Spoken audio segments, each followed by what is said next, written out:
আসসালামু আলাইকুম। আজকে আমি আপনাদের সঙ্গে একদম দোকানের মতো পারফেক্ট ঝরঝরে বুন্দিয়ার একটা রেসিপি শেয়ার করব। চলুন তাহলে শুরু করা যাক। এজন্য আমি প্রথমে 1 কাপ বেসন নিয়ে নিয়েছি। বেসনটাকে ভালোভাবে ছাঁকনার সাহায্যে চেলে নিতে হবে। দেখতেই পাচ্ছেন কতগুলো ময়লা বের হলো। তারপর এখানে দিয়ে দিচ্ছি সামান্য পরিমাণ লবণ। আর এখানে আমি যেই কাপের 1 কাপ পরিমাণ বেসন নিয়েছি সেই 1 কাপ পরিমাণ আমি এখানে পানি নিয়ে নিয়েছি। 1 কাপ পরিমাণ পানি কিন্তু একবারেই দিয়ে দেওয়া যাবে না। অল্প অল্প করে পানি দিয়ে ব্যাটারটা রেডি করতে হবে।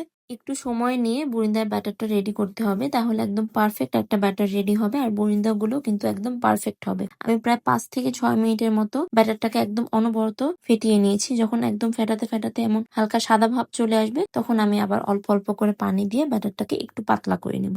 1 কাপের কিন্তু একটু বেশিও পানি লাগবে না, একটু কমও লাগবে না। ব্যাটারটা রেডি করতে 1 কাপ পানিই লাগবে। ব্যাটারটা আমার রেডি হয়ে গিয়েছে। এখন আমি পারফেক্ট একটা ব্যাটার রেডি হয়েছে কিনা এটা বোঝার জন্য পানিতে আমি ব্যাটারটা একটু দিয়ে দিচ্ছি। দেখতেই পাচ্ছেন সঙ্গে সঙ্গে কিন্তু উপরে উঠে আসছে, তার মানে ব্যাটারটা একদম পারফেক্ট হয়েছে। এখন আমি অর্ধেক ব্যাটার একটা বাটিতে ঢেলে নিয়ে সামান্য অরেঞ্জ ফুড কালার দিয়ে আমি মিশিয়ে নিয়েছি। এবার আমি একটি কড়াইয়ে সয়াবিন তেল দিয়ে দিয়েছি। তেলটা ভালো করে গরম করে নিতে হবে। বুরিন্দার ব্যাটারের থেকে 1 ফোঁটা ব্যাটার নিয়ে তেলে দিয়ে দিতে হবে। যদি সঙ্গে সঙ্গে ব্যাটারটা উপরে ভেসে ওঠে তাহলে বুঝতে হবে তেলটা ভালোভাবে গরম হয়ে গিয়েছে। বুরিন্দাগুলো ভাজার জন্য একটা গোল ছিদ্রযুক্ত চামচ নিতে হবে। চামচটা উপরে এভাবে ধরে রাখতে হবে আর চামচের উপরে ব্যাটারটা দিতে হবে। চামচটা দিয়ে এভাবে খালি শুধু ধরে থাকলেই হবে, দেখবেন টপ টপ টপ টপ করে ব্যাটারটা পড়তে থাকবে আর সঙ্গে সঙ্গে কিন্তু বুরিন্দাগুলো একদম উপরে ভেসে উঠবে। তেলটা যদি গরম ভালোভাবে না হয় তাহলে কিন্তু একটার সঙ্গে একটা বুরিন্দা একদম লেগে যাবে, গোল গোল হবে না, শেপটা একদমই ভালো আসবে না। প্রত্যেক ব্যাচের বুরিন্দাগুলো ভাজার আগে কিন্তু এই ছিদ্রযুক্ত গোল চামচটা কোনো টিস্যু অথবা কাপড় দিয়ে ভালোভাবে মুছে নিতে হবে। আমি সবগুলো বুরিন্দা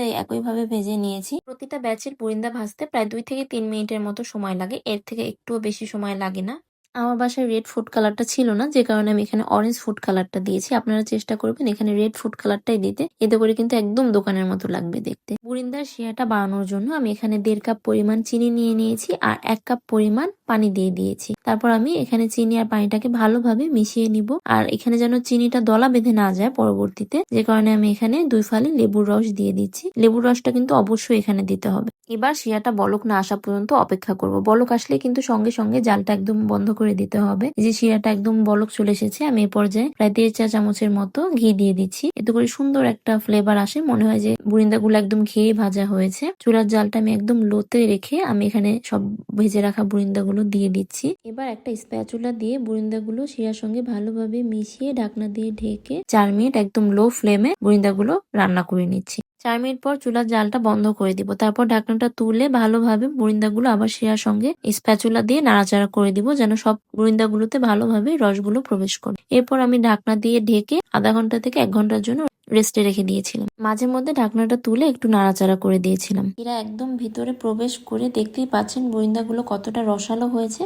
আমরা যেহেতু একটু ঝরঝরে বুরিন্দা পছন্দ করি, যে কারণে এখানে শিরাটা রাখি। আপনারা যদি বুরিন্দা একটু ঝোলঝোল পছন্দ করেন তাহলে শিরার জন্য একটু পানি আর চিনির পরিমাণ বাড়িয়ে দিলেই হবে। ভিডিওটি ভালো লেগে থাকলে অবশ্যই আমার পেজটাকে ফলো দিয়ে পাশেই থাকবেন। ধন্যবাদ।